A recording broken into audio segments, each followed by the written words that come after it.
Kumusta mga brad? Sa ginaganap nga pong motorcycle show ngayon doon sa Milan, Italy, ang dami na naman pong motor ang nagsilabasan. Mga motor na hindi mo akalain na gano'n na pala katindi, pero mas matindi yung mga model. At isa nga po sa mga motor na umagaw atensyon sa mga tao doon, wala iba kundi ang touring bike na nanggaling kay SYM. Kung makikita nga po natin yung itsura niya, maganda siya. Bagay yung damit niya sa kanya. Bagay yung kulay niya sa kanya na kulay brown. The darker the better. Wait, whew!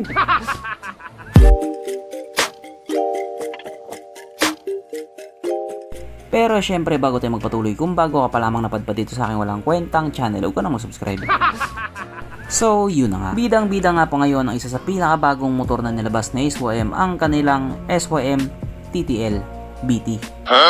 Medyo makulit nga lang po yung pangalan niya, pero hindi po yun yung iniisip nyo. Ibig sabihin po kasi ng TTL BT ay Turtle Based Technology. O diba, wholesome naman pala. Hindi ko po alam kung bakit Turtle yung pinangalan dito sa motor na ito. Hindi naman siya mukhang pagong. Pero kasi alam naman natin na medyo makulit din talagang magbigay ng pangalan itong si SYM, lalo na doon sa mga motor na nilalabas nila sa European market. Subal itong TTL BT nga po ang pinaka-latest na best technology na nilabas nila. Isa nga po itong maxi scooter / touring bike na nagustuhan nga po ng mga tao doon. Kung maalala nyo nga po yung SYM Maxim TL508, same po sila ng makina dito sa TTL BT. At alam naman po natin na kapag sinabing SYM, matibay na brand din talaga yan. Ito nga po yung brand na nanggaling Taiwan na sumasabay po doon sa brand na V4. Yung ibang tao kasi walang believe sa brand na SYM. Sabi pa nga nila, SYM, sayang pera. O diba, napakabobo. Dapat SYM, sayang money.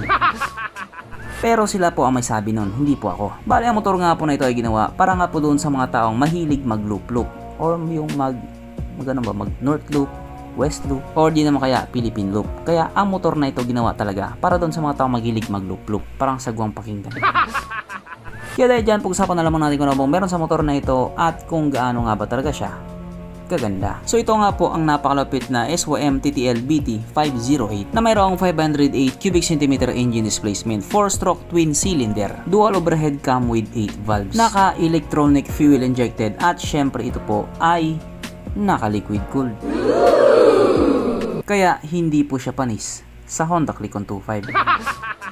Pagdating nga po sa kanyang power, ito pa ay mayroong 45 horsepower at 6,750 RPM, 50 Nm torque at 5,250 RPM. At dahil nga po kalalabas pa lamang sa motor na ito, wala pa po tayong idea pagdating sa kanyang top speed. Ang kanyang tangke ay kaya magkarga ng 16 liters fuel tank capacity. So medyo may kalakihan nga din po talaga yung tangke niya. Hindi yan yung tangke ng motor. Na tamang-tama nga po doon sa mga taong mahilig mag long ride. Kaso lang wala po tayong idea pagdating sa kanyang fuel consumption. At syempre expect nyo na rin na may kalakasan din talaga sa gasto. Pero hindi naman siguro ganong kalakas. Mga saktong lakas lang. Lakas na hindi umayaw. Ang sukat na niyang gulong, wala tayong idea kasi hindi po nila sinabi. Pagdating naman po sa kanyang braking system, ito po ay naka-dual disc brake sa harap at disc brake din po sa likuran. Syempre as expected, paras po itong may ABS.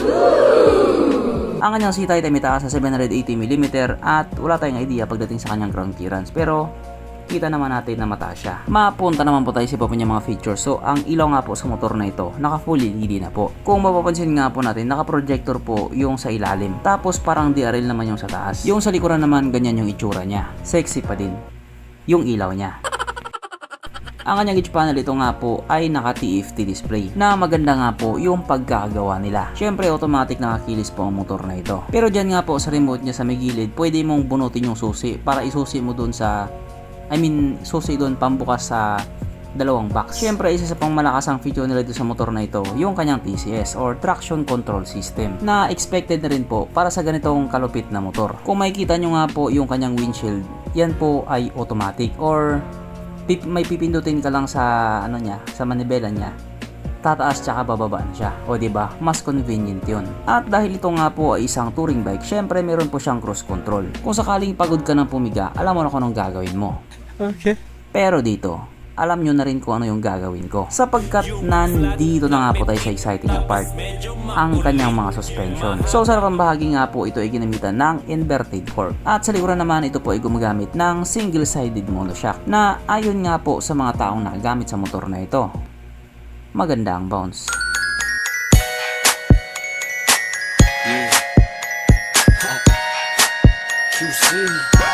Syempre dahil ayaw kong nabibitin ka, meron pang isa.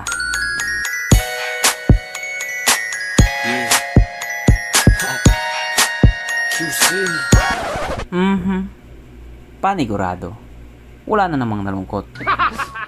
At dahil wala nga po nalungkot, alamin na po natin kung present nga ba sa motor na ito yung tatlong pinaka-importanting features. So, una na nga po dito ang kanyang lagayan ng istalyon. At good news mga brad, meron siyang ganon, hindi lang isa, kundi dalawa. Meron siyang lagayan ng istalyon. Pangalawa, meron din po siyang sabitan ng pulutan at hindi lang isa, kundi dalawa din po. At ito nga po ay nakapwesto sa magkabilaang manibela. O di ba? Ang lupit niya. At oras na nga po para sa ating Red Horse check ang pinaka-importanting feature sa isang motor. At ayon nga po sa aking masusing pag-aanalisa, ang motor na ito ay kayang magkarga ng isang kahong Red Horse, pero kasya pa 3 kahon sa kanyang mga compartment.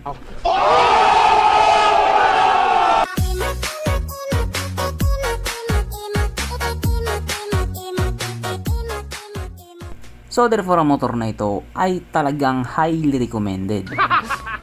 So kung magtatanong ka naman kung magkano ang presyo dito sa motor na ito, hindi ko po alam. Hindi pa po kasi nila sinabi. Tsaka magiging available siguro to baka next year pa. Magiging available sa European market. Pero syempre hindi po natin inaalis ang posibilidad na baka ilabas ang motor na ito dito sa atin. Kasi nga yung kapatid niya na Maxim TL508 nandito na po sa Pilipinas. At yung presyo nga po na nagkakalaga ng 469,000 pesos. Kaya yung magiging price siguro ng TTL-BT mas mataas siguro ng kaunti dyan. Baka abot ng kalahating milyon.